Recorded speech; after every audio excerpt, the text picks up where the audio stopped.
안녕하세요 여러분, 수환입니다.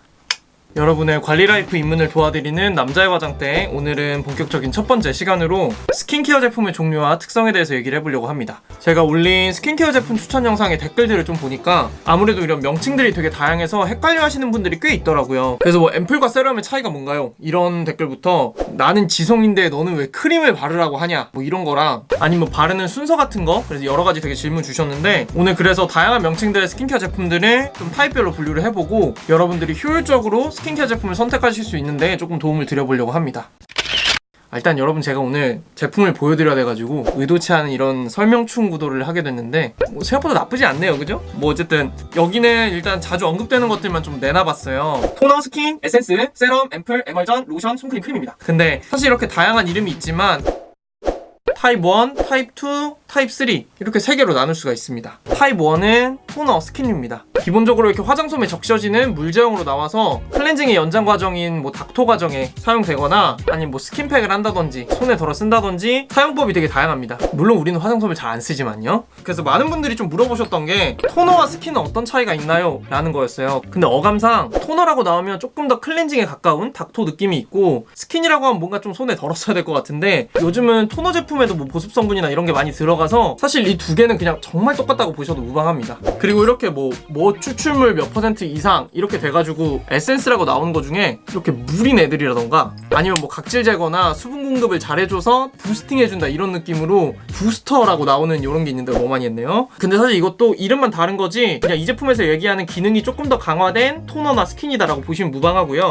요런 뭐 뿌려 쓰는 미스트나 아예 패드에 묻혀 나오는 이런 패드 제품도 그냥 용기만 다르지 다 같은 타입 1 제품으로 보시면 됩니다. 그럼 또 물어보시는 게 토너나 스킨은 꼭 발라야 되냐? 이건데 꼭 발라야 되는 제품은 아닙니다. 왜냐면 보시면 아시겠지만 물이에요. 그래서 내가 이거 가지고 피부가 엄청 오랫동안 촉촉해진다 이런 건 아니잖아요. 그래서 정말 가벼운 수분 공급 플러스 알파 정도 해줄 수 있는 제품이기 때문에 뭔가 스킨케어적으로 상대적으로 되게 많은 걸 기대할 수는 없는 제품군이긴 합니다. 근데 그럼에도 제형이 가벼워서 바르는데 부담이 없고, 그리고 사실 우리가 세안을 하고 나서 뭐 면도를 하거나 아니면 머리를 말리거나 하는 루틴 때문에 피부가 마른 상태로 뭐 로션이나 크림을 바르게 되는 경우가 있어요. 그러기 전에 1차적으로 조금 피부를 촉촉하게 적셔줘서 물리적 마찰을 줄여주는 역할도 저는 꽤 있다고 생각을 해요. 왜냐면 우린 굉장히 바쁜 현대인으로서 굉장히 빡시게 바르기 때문이죠. 근데 다만 아까도 말씀드렸다시피 여기서 뭔가 건조함을 잡기 위해 여러 개의 제품을 사용한다라는 거는 사실 그렇게까지 효율적인 방법은 아니라고 생각합니다. 그래서 막 나는 이거 각질 제거 성분이 있는 토너로 꼭 닥토를 하고 나는 이쑥 에센스의 향기도 느껴야겠다 이런 좀 특별한 경우가 아니라면은 가능하면 여기서 뭐 닥토로 쓰시든 손에 덜어 쓰시든 제품 하나만 사용하시는 걸 추천드립니다. 그리고 여러분들 가능하면 닥토도 이거 한번 해보시면은 내 얼굴에 더러운 게 이렇게 많았구나 싶을 만큼 굉장히 많이 묻어나고, 여러분들이 그냥 별도로 조금 더 닥토 타겟으로 나온 뭐 각질 제거 성분 들어가거나 그런 토너를 구매하시기보다도 그냥 여러분이 갖고 계신 스킨이나 토너를 이렇게 적셔서 한 이틀에 한 번 정도 닥토 해보시면 피부가 확실히 좀 깨끗하게 유지가 되고 물리적인 각질 제거를 통해서 좀 피부가 확실히 매끈해지는 걸 느끼실 수 있을 거예요.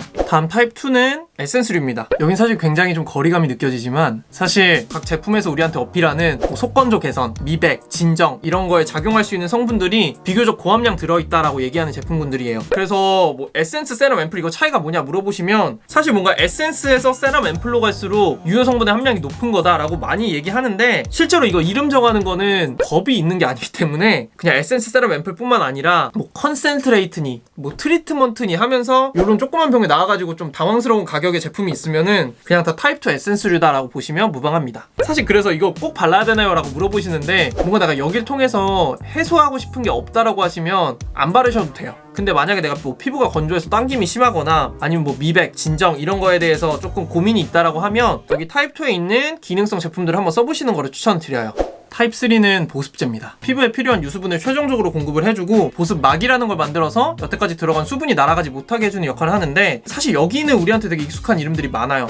젤크림, 에멀전, 로션, 수분크림, 크림, 그리고 사실 올인원도 넣어보자면 여기 타입 3에 해당하는 제품이에요. 그래서 이 이름 간의 차이가 뭐냐라고 많이 물어보시는데 젤에서 크림으로 갈수록 제형이 조금 꾸덕해지고 뭐 유분감이 많아진다 이런 얘기를 하곤 합니다. 근데 뭐 또 그렇지는 않아요. 보통 젤이나 젤크림이라고 하면 되게 가볍게 나와요. 그래서 보통 지성용으로 나오는데 여기 에멀전부터 크림까지는 제형이 조금 더 꾸덕해지는 느낌은 있지만 지성용 로션도 있고 건성용 로션도 있고 지성용 크림도 있고 건성용 크림도 있습니다. 그래서 이 보습제 안에서 이름을 너무 좀 구획 짓기보다는 그냥 좀 하나로 다 묶어서 타입3 보습제다 라고 보시는 게 오히려 좀 더 편하실 거예요. 그래서 타입3 보습제는 꼭 발라야 되는 거냐라고 물어보시면 가능하면 꼭 바르라고 말씀드립니다. 왜냐면 사실 우리가 이런 제품들을 처벌 하는 이유가 피부의 유수분 밸런스를 지켜주기 위해서잖아요. 근데 어떻게 보면 여기 타입3 보습제 제품들이 그 역할을 가장 좀 중점적으로 수행하는 그런 제품들이기 때문입니다. 근데 사실 또 막 그런 분들 계세요. 나는 이거 스킨 하나만 딱 바르면은 피부가 너무 딱 퍼펙트하다라고 말씀하시는데 제가 그분들한테 꼭 이런 걸 바르셔야 된다라고 말씀드릴 수는 없습니다. 왜냐면 그분의 사용감이 가장 중요한 거고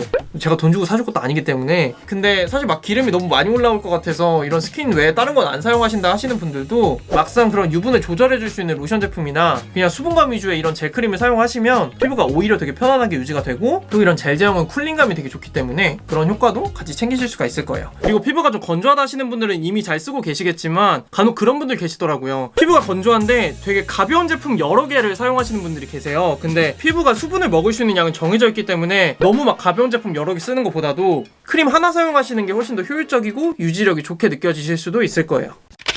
네, 마지막으로 좀 바르는 순서도 또 말씀을 드리면 이런 이름이나 이런 거 상관없이 그냥 묽은 거에서 되직한 거 순으로 바르시고 선크림 요까지가 어떻게 보면 좀 스킨케어일 거고요. 근데 보통 하시다 보면 타입 1, 2, 3 순으로 바르시게 될 거예요. 그리고 또 한 가지 말씀드리고 싶은 게 저도 사실 제품을 보면 제품의 명칭을 통해서 타입별로 분류를 하고 그 제품에 대한 첫인상을 결정을 하게 되지만 실제로 제품을 까고 만져보고 하면 예상과 다른 경우가 분명히 좀 있어요. 그래서 실제로 여러분들이 제품을 보실 때 이런 제품에 대한 명칭은 그냥 제품에 대한 첫인상을 판단하는 정도로만 활용을 해주시고 실제로 조금 더 뭐 후기라든지 상품 설명이라든지 이런 거를 조금 더 종합적으로 찾아보시는 게 여러분들한테 맞는 제품을 찾으시는데 좀 더 도움이 많이 될 것 같습니다. 사실 좀 힘 빠지는 결론이지만 이건 어쩔 수가 없습니다. 그럼 오늘도 영상 봐주셔서 감사하고 저는 다음에도 여러분들이 궁금해하실 만한 내용으로 또 찾아오도록 하겠습니다. 영상이 도움이 되셨다면 좋아요와 구독하기 버튼 부탁드리고요. 여러분 안녕히 가세요.